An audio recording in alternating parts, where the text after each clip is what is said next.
As mentioned in the previous video on carboxylic acids from amides, Gabriel synthesis takes advantage of the process where we make an amine from it. So we'll start off with this phthalate derivative, phthalelamide.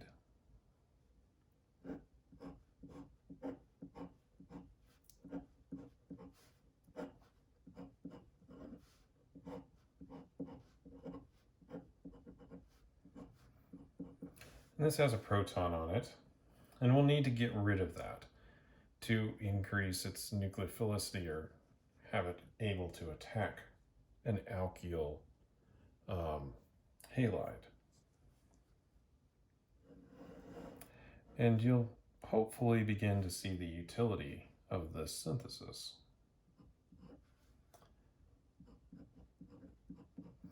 So this first step is really just to deprotonate that hydrogen, and you may have already started with the potassium salt of this.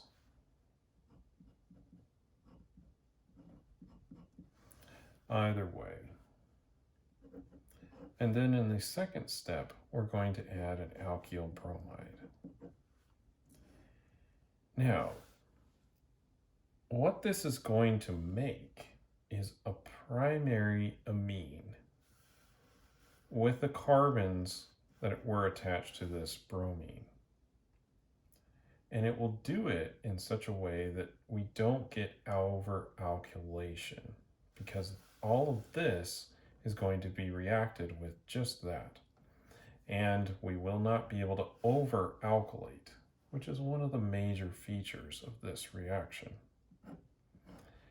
It is capable of going directly from an alkyl halide to the primary amine and not over-alkylating. And that is the main feature.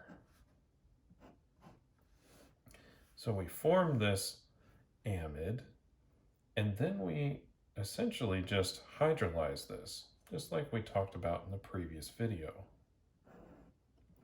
So we can add potassium hydroxide and water.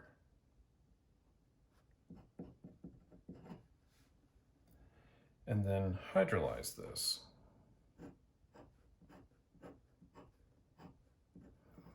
Now, this process can be quite harsh. And so there have been modifications to it that I'll talk about in just a minute, right after we go over the mechanism.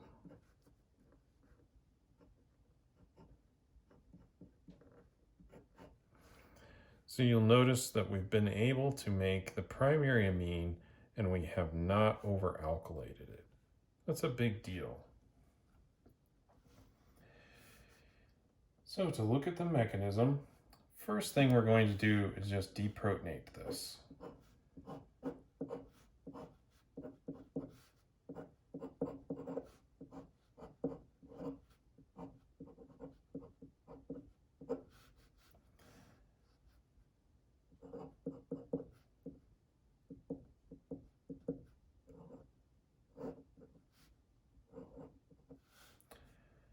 So we deprotonate that, form our next reagent that is more nucleophilic.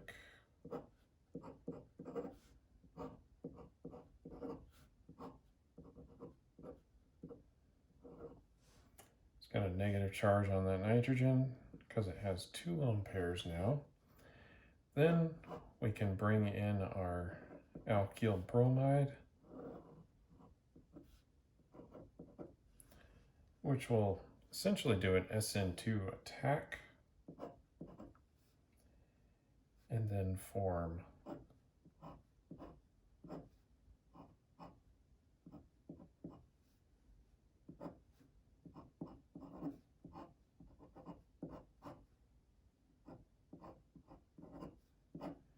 this intermediate. And then we'll go ahead and do the hydrolysis. So the base will come in.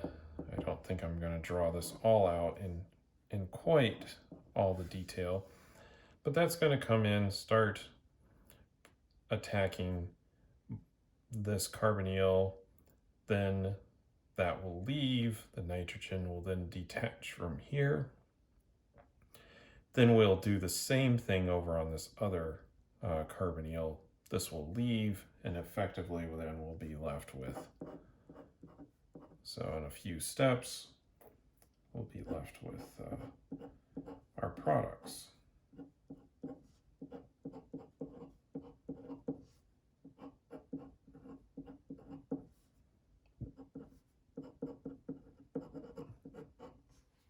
Just like this.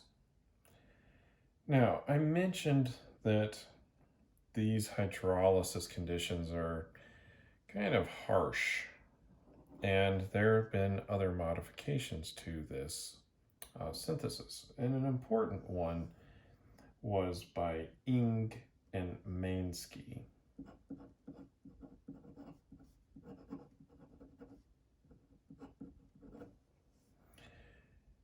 And in this modification, this step right here with the potassium hydroxide and water has been replaced with hydrazine.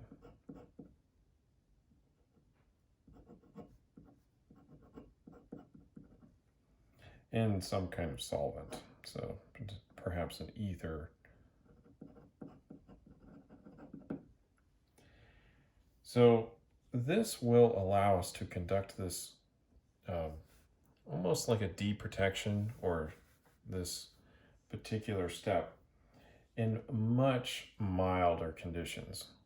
And we could have done this with either strong acid or strong base, but other portions of our molecule may have acid or base reactive groups. And so in order to avoid that, you can instead add hydrazine. Now, that will make a slightly different product.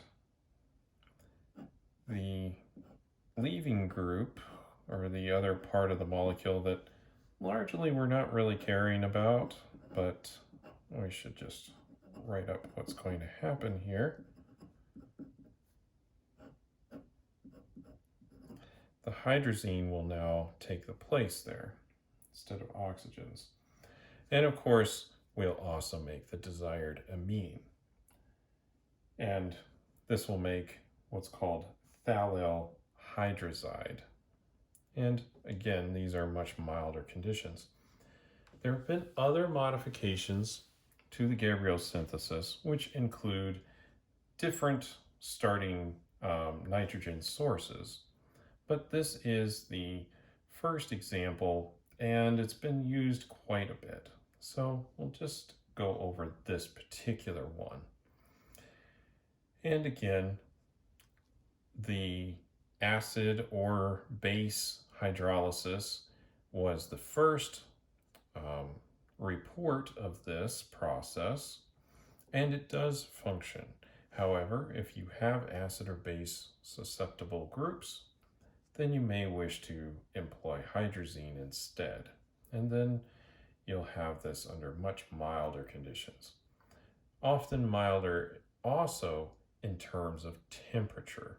Some of these reactions up here can require very high temperatures, and you may not even be able to use solvent to try to get the temperatures up even higher. So you might consider this Ing-Mainsky modification if you're looking to do the Gabriel synthesis. Now, all of that said, the main point behind this, again, is being able to turn an alkyl halide into the corresponding primary amine without additional alkylation. So this is a controlled way of performing that transformation.